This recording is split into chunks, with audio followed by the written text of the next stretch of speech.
My great-grandmother Dolly brought this recipe for her Irish apple cake with her from Ireland. Usually thought of as a fall dessert when apples were readily available. Now apples are plentiful year-round, so this is a perfect dessert for St. Patrick's Day. To make my great-grandmother's Irish apple cake, you'll need 4 tablespoons of softened room temperature butter, 1/2 cup of white sugar, 1/2 cup of brown sugar, 1 egg beaten and at room temperature, 2 cups of diced apples. I'm using Granny Smith apples, 1 teaspoon of vanilla, 1/2 teaspoon of baking powder, 1/2 teaspoon of baking soda. You'll also need 1/2 teaspoon of salt, 1/2 teaspoon of nutmeg, 1 teaspoon of cinnamon, and 1/8 of a teaspoon of cloves, although that's optional. You'll need 2 cups of flour and 3/4 of a cup of buttermilk.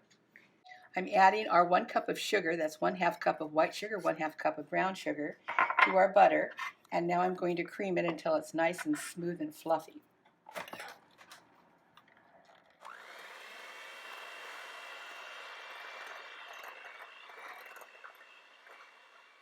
Once it's well mixed, add your 1 beaten egg. I've added our spices, our nutmeg, our cinnamon, our salt, and our cloves, and the vanilla. 2 cups of flour into a large mixing bowl. Baking soda, baking powder, blend well.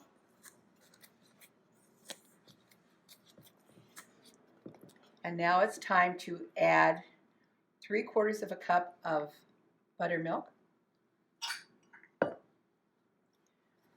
2 cups of diced apples,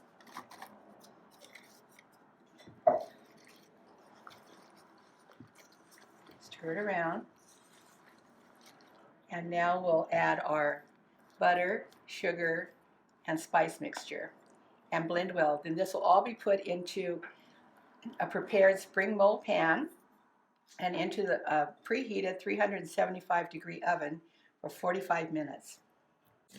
Now you just want to mix this thoroughly. This will be a very thick cake batter.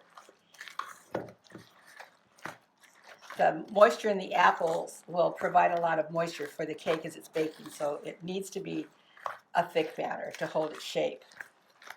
Once it's thoroughly mixed, it's time to go into that prepared spring mold pan. Strangely enough, my grandmother's recipe called for crab apples, which were, of course, what were readily available when she was in Ireland.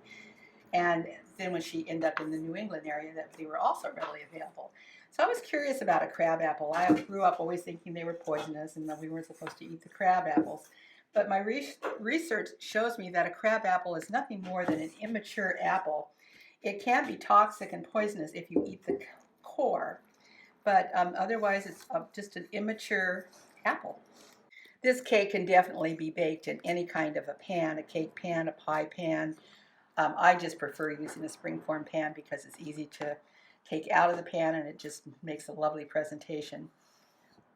Whether you serve this Irish apple cake for breakfast with a cup of coffee or as a dessert drizzled with caramel sauce, this is sure to become a family favorite.